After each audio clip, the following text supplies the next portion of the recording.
ಚಿತ್ರದುರ್ಗದ ತರಾಸು ರಂಗಮಂದಿರದಲ್ಲಿ ಜಿಲ್ಲಾಡಳಿತ, ಜಿಲ್ಲಾ ಪಂಚಾಯಿತಿ, ಹಿಂದುಳಿದ ವರ್ಗಗಳ ಕಲ್ಯಾಣ ಇಲಾಖೆ ಸಹಯೋಗದಲ್ಲಿ ಸಾಮಾಜಿಕ ಕ್ರಾಂತಿಯ ಹರಿಕಾರ ಮಾಜಿ ಮುಖ್ಯಮಂತ್ರಿ ಡಿ ದೇವರಾಜು ಅರಸು ಅವರ 111ನೇ ಜನ್ಮದಿನಾಚರಣೆ ಸಮಾರಂಭ ನಿನ್ನೆ ನಡೆಯಿತು.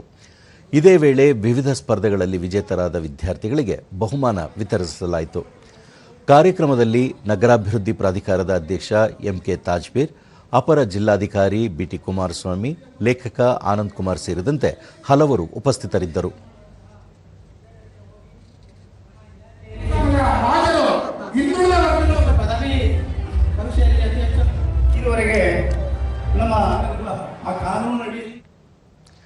ನಗರಾಭಿವೃದ್ಧಿ ಪ್ರಾಧಿಕಾರದ ಅಧ್ಯಕ್ಷ ಎಂಕೆ ತಾಜ್ಬೀರ್, ಮಾಜಿ ಮುಖ್ಯಮಂತ್ರಿ ಡಿ ದೇವರಾಜ ಅರಸು ಅವರು ಕರ್ನಾಟಕದ ಶೋಷಿತ ವರ್ಗಗಳ ಶೈಕ್ಷಣಿಕ ಕ್ರಾಂತಿಗೆ ನಾಂದಿ ಹಾಡಿದವರು.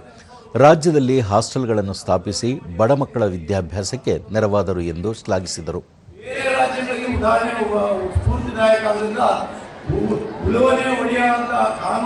ಇಂಪ್ಲಿಮೆಂಟ್ ಮಾಡಿ ಜಾರಿಗೆ ತಂದು ಅದನ್ನ ಜನಗಳಿಗೆ ಇವತ್ತೇನಾದ್ರೂ ನಮ್ಮಲ್ಲಿ ಹಳ್ಳಿಗಳಲ್ಲಿ ನಾವು ಜಮೀನಿನ ಮಾಲೀಕರು ಕೃಷಿಯಲ್ಲಿರ್ತಕ್ಕಂಥ ಜಮೀನಿನ ಮಾಲೀಕರಿದ್ದೀವಿ ಅಂತ ಹೇಳಿದ್ರೆ ಅದಕ್ಕೆ ಮುಖ್ಯವಾಗಿ ಕಾರಣ ದೇವರಾಜ. ಲೇಖಕ ಆನಂದ್ ಕುಮಾರ್, ಹಿಂದುಳಿದ ವರ್ಗಗಳಿಗೆ ಬಲ ತಂದುಕೊಟ್ಟು ಕೀರ್ತಿ ಅರಸು ಅವರಿಗೆ ಸಲ್ಲುತ್ತದೆ. ಅವರ ದೂರದೃಷ್ಟಿಯ ಚಿಂತನೆಯೇ ನಮ್ಮ ಇಂದಿನ ಸಾಮಾಜಿಕ ಬದ್ಧತೆಗೆ ಕಾರಣ.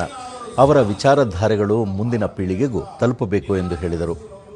ನಮ್ಮೆಲ್ಲರ ನೆಚ್ಚಿನ ನಾಯಕರು ಅಂತ ಸ್ಮರಿಸಿಕೊಳ್ಳುತ್ತಾ ಅವರ ಹಾದಿಯಲ್ಲಿ ಸಿದ್ದರಾಮಯ್ಯನವರು ಕೂಡ ಸತತ 8 ವರ್ಷಗಳ ಕಾಲ ಹಿಂದುಳಿದ ವರ್ಗಗಳ ಪರ ಕೆಲಸ ಮಾಡಿದರು. ಉಪನ್ಯಾಸಕ ಲಕ್ಷ್ಮೀಕಾಂತ್, ಸಮಾನತೆಯ ಸಮಾಜ ನಿರ್ಮಾಣ ಮಾಡುವಲ್ಲಿ ಅರಸು ಅವರ ಪಾತ್ರ ಹಿರಿದು. ರಾಜಕೀಯ ಇತಿಹಾಸದಲ್ಲಿ ಸಮಾನತೆಯ ನ್ಯಾಯದ ಶಿಲ್ಪಿಯಾಗಿ ಕೆಲಸ ಮಾಡಿದರು. ಸಂವಿಧಾನದ ಆಶಯಗಳನ್ನು ಆಡಳಿತದಲ್ಲಿ ಯಶಸ್ವಿಯಾಗಿ ಅನುಷ್ಠಾನಗೊಳಿಸಿದರು ಎಂದು ಸ್ಮರಿಸಿದರು.